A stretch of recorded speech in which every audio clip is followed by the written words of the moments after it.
New York City in the early 1980s felt like two different worlds. In daylight, it was busy, loud, alive.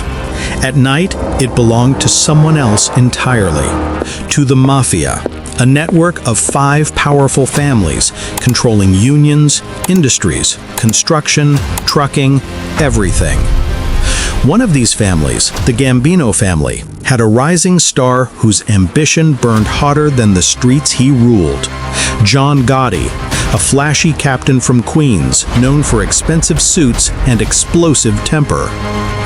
Gotti's crew operated out of a small neighborhood clubhouse. That clubhouse looked harmless from the outside, but inside it was the nerve center of hijackings, gambling, extortion, and money that flowed faster than anyone could count.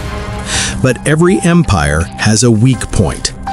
Gotti's weakness was a close friend in his inner circle, Angelo, a man who talked too much. The FBI, desperate to break into the Mafia's invisible fortress, spent years unable to get close to the bosses. Then one day, a small detail changed everything. Informants whispered that Angelo used his daughter's home phone to talk business. The FBI pounced. A wiretap was placed. And suddenly, the federal agents heard the Mafia like never before. Who was dealing drugs? Who met the boss? Who might betray whom? Who controlled which rackets? For the first time, the FBI wasn't looking at shadows. They were listening to the beating heart of the organization. But the Mafia had a police informant feeding them warnings. Someone is listening. Angelo panicked. He searched his house top to bottom. Then he hired a professional to sweep the place for bugs. If that sweep revealed the FBI's microphone, years of investigation would be gone. But destiny played a strange hand. The professional was a fraud. His equipment didn't even work. He found nothing and proudly announced the house was clean. Angelo relaxed. The FBI recorded even more. And what they heard on those tapes would trigger the most violent shift in Mafia history.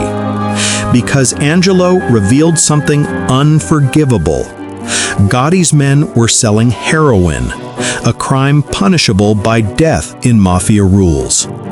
The boss of the family, Paul Castellano, would never forgive it.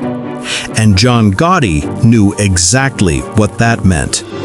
Someone was going to die, but he intended to choose who. Paul Castellano, the powerful boss of the Gambino family, ran the Mafia like a corporation. He demanded order, profit, and obedience. And now he had heard whispers. Gotti's crew was dealing drugs behind his back. Castellano wanted to hear the tapes.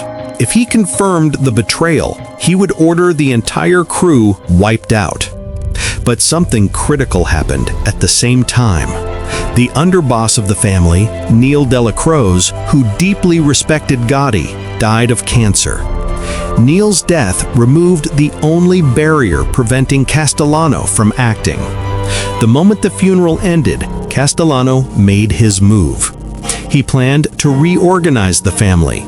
He planned to break Gotti's crew apart, and everyone knew what came next.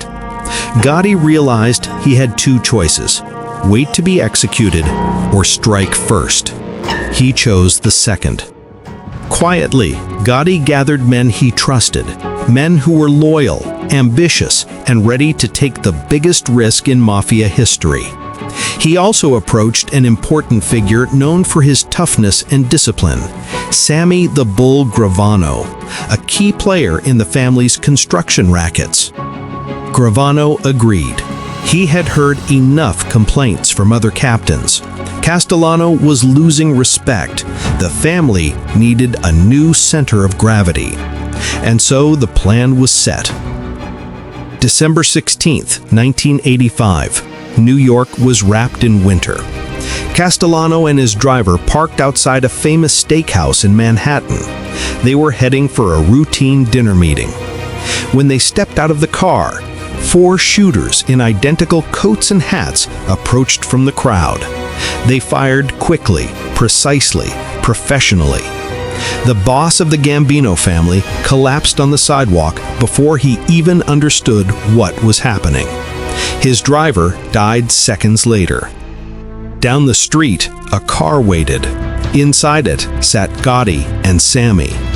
They drove slowly past the fallen bodies to confirm the job was done. The Mafia had a new leader, whether it wanted one or not. Newspapers would soon put his face everywhere. Crowds cheered him outside courtrooms. He dressed like a movie star. He smiled at reporters. The world named him the Dapper Don, the Teflon Don, because nothing seemed to stick. But Gotti didn't know one thing. The FBI wasn't done listening. And this time, they would record the words that would destroy him. The Ravenite Social Club in Little Italy became Gotti's new headquarters. But Gotti wasn't careless. He knew bugs could be anywhere. He never talked business openly. He often took trusted men on walks outside. He avoided repeating patterns. Still, the FBI kept searching for cracks, and they found one. Above the club, in a small apartment, lived an elderly widow named Nettie. Gotti used her apartment for private talks. He believed it was safe, quiet, perfect. The FBI watched her routine. She rarely left, until Thanksgiving. That night, agents entered her apartment and planted hidden microphones. 2 weeks later, the tape recorder finally caught the moment they had been praying for. A long meeting, Gotti talking openly, no code words, no disguises, no noise in the background.